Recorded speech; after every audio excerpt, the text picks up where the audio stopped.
have a best friend and talk to them every day about your feelings, your emotions.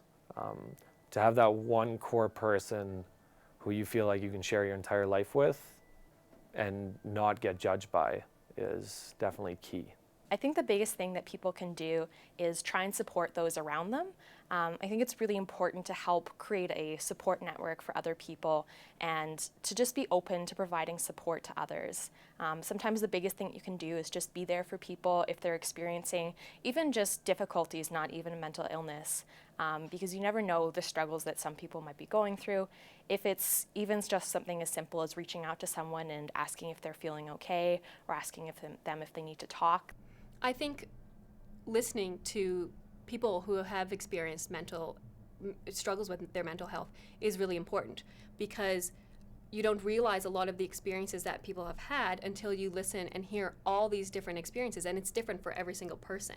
And knowing what a particular person has gone through, then that helps you to determine how best to support them. I think that it's important when you're dealing with somebody that is struggling with their mental health to not try and fix the problem. You can't fix the problem, but you can be there for that person. So not putting additional pressure on, I think, is really good.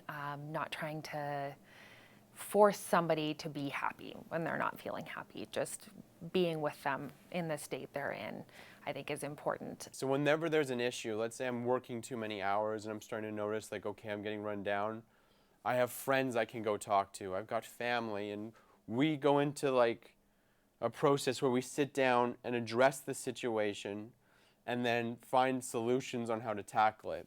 My boyfriend now has been really helpful. He knows to let me decompress, and like he can recognize when I'm having periods of stress and to kind of mitigate that and just talk it out and that kind of thing, and just being understanding. I would just find that if people took a moment and just were more empathetic and would just be like, okay, she's acting this way, but why is she acting this way?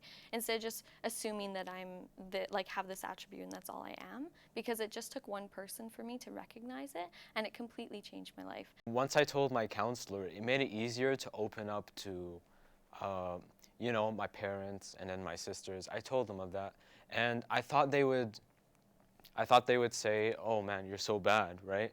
But they didn't mind, even they said, it's okay, it's not a big deal. We really appreciate that, you're able to tell us about your addiction like this. If you have a friend who is struggling with depression, look up depression. Talk to people about what that might look like and what good supports would be, or ask the person, what kind of support do you need from me right now? What would be helpful to hear? How can I help? Instead of assuming that you know. A really good friend of mine was the first person that I told I thought I might have depression, and I just asked her to coffee one day, and we sat down and started talking, and she told me that she'd noticed that I was a little bit down lately, and I told her that I was really worried I might have depression, and she was so open and understanding. She offered to go up to the wellness center with me. She sat with me and gave me a really big hug.